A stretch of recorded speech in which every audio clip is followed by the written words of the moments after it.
Bismillahirrahmanirrahim. Assalamualaikum warahmatullahi wabarakatuh. Hamdan wa syukran lillah amma ba'd. Senantiasa kita bersyukur atas segala nikmat Allah dan kepada Rasulullah kita senantiasa bersalawat. Allahumma salli ala Muhammad wa ali Muhammad. Baik, Anda sekalian bertemu lagi dengan saya Pak Sunarto di video pembelajaran pada hari ini, di mana pada pertemuan hari ini kita akan membahas materi bab yang baru, yaitu bab yang keenam, materi tentang sistem organisasi kehidupan.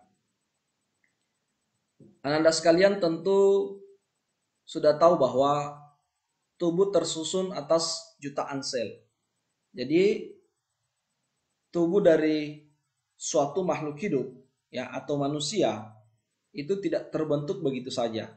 Tetapi tubuh ini kemudian tersusun dari beberapa bagian.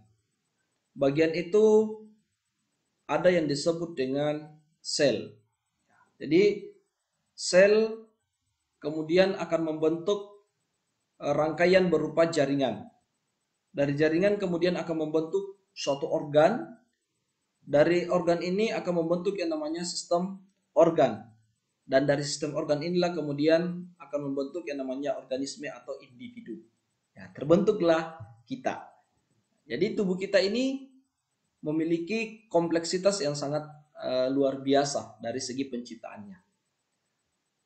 Baik, Anda sekalian, kita lanjutkan. Ternyata dalam beberapa referensi, organisasi kehidupan itu dibagi menjadi dua.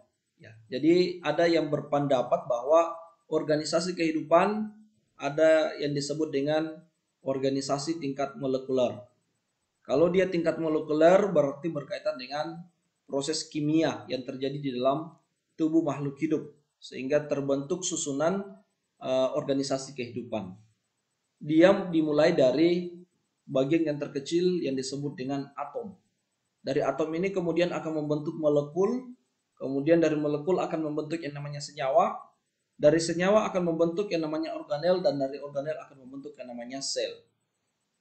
Sedangkan pendapat yang kedua, ada yang mengatakan bahwa organisasi kehidupan itu ada yang disebut dengan organisasi kehidupan tingkat seluler atau sel, berkaitan dengan proses biologi yang terjadi di dalam tubuh makhluk hidup yang kemudian membentuk yang namanya organisasi kehidupan.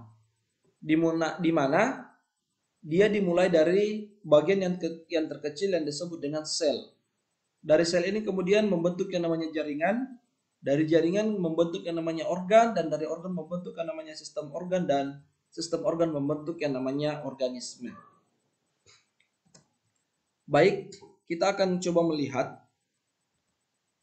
Di sini ada sebuah gambar, yang dimana gambar ini mengilustrasikan kepada kita bahwa baik dia organisasi kehidupan tingkat molekuler maupun tingkat seluler itu memiliki keterkaitan antara satu dengan yang lainnya.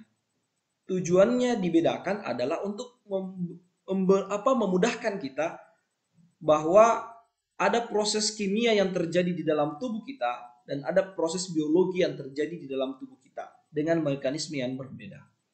Makanya kemudian membentuklah yang namanya hierarki biologi. Dari hierarki biologi ini kemudian akan membentuk yang namanya organisasi kehidupan. Nah, kita ingin mengetahui yang mana yang termasuk organisasi kehidupan itu sendiri. Ternyata bagian yang pertama dari organisasi kehidupan ada yang disebut dengan sel. Apa sih yang dimaksud dengan sel? Jadi menurut teori, sel adalah satuan struktural, fungsional, dan hereditas yang terkecil dari suatu makhluk hidup. Jadi kita perlu mengingat bahwa sel ini adalah merupakan bagian yang paling terkecil dari suatu makhluk hidup. Namun, dia memiliki beberapa peranan. Yang pertama, dia sebagai satuan struktural, artinya dia bagian yang menyusun daripada tubuh makhluk hidup. Selain satuan struktural, dia juga sebagai fungsional. Artinya dia menjalankan proses atau fungsi di dalam tubuh makhluk hidup. Dan yang terakhir adalah dia berperan sebagai hereditas, pewaris sifat atau materi genetik dari orang tua kepada anaknya. Makanya kadang-kadang kalau kita perhatikan secara saksama, ada di antara bapak dengan ibu, jika dibandingkan dengan anaknya, salah satu dari keduanya ada yang kemudian dominan mirip dengan anaknya. Karena ada yang namanya proses pewarisan sifat atau gen kepada anak dari orang tuanya. Nah, kita ingin lanjut.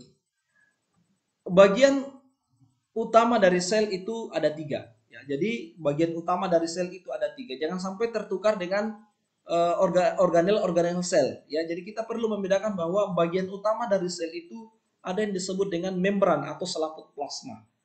Namun dia lebih dikenal dengan membran sel. Kemudian yang kedua ada yang disebut dengan protoplasma.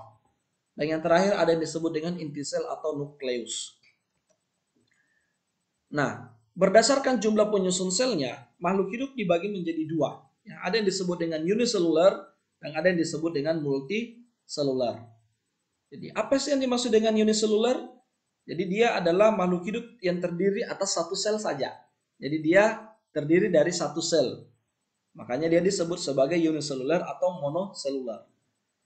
Kemudian yang kedua, makhluk hidup atau organisme multiselular. Yang dimana multiselular ini artinya bahwa dia adalah makhluk hidup yang terdiri atas banyak sel atau lebih dari satu sel. Kita lanjut. Berdasarkan ada tidaknya membran inti, sel dibedakan menjadi 2. Ada yang disebut dengan prokaryotik dan eukaryotik. Namun sering juga disebut dengan sel prokariot dan sel eukariot, ya. Jadi sama. Apa sih yang dimaksud dengan sel prokariot? Jadi sel prokariot adalah sel yang inti selnya tidak mempunyai membran inti sehingga bahan inti selnya menyebar di seluruh sitoplasma. Artinya bahwa sel prokariot pada inti selnya dia tidak memiliki pembungkus, ya, atau membran atau selaput yang membungkus inti selnya sehingga proses pembelahannya itu dia tidak terarah atau dia abnormal. Contohnya misalnya pada Kingdom Monera. Salah satu contoh dari Kingdom Monera adalah bakteri. Kemudian sel eukariotik. Sel eukariotik adalah sel yang inti selnya mempunyai membran inti. Artinya bahwa inti selnya ini dibungkus oleh selaput atau kantong tertentu sehingga proses pembelahannya dia akan lebih terarah atau teratur. Nah, contoh daripada sel eukariot ini dapat kita temukan dari kingdom fungi, protista, tumbuhan dan animalia. Jadi Ananda sekalian, sebelum kita mengakhiri pertemuan pada hari ini, di sini ada gambar sel hewan dan sel tumbuhan, ya. Yang dimana antara sel hewan dan sel tumbuhan ini kita bisa lihat di sini ada beberapa keterangan. Keterangan ini adalah organel sel yang terdapat pada makhluk hidup itu sendiri.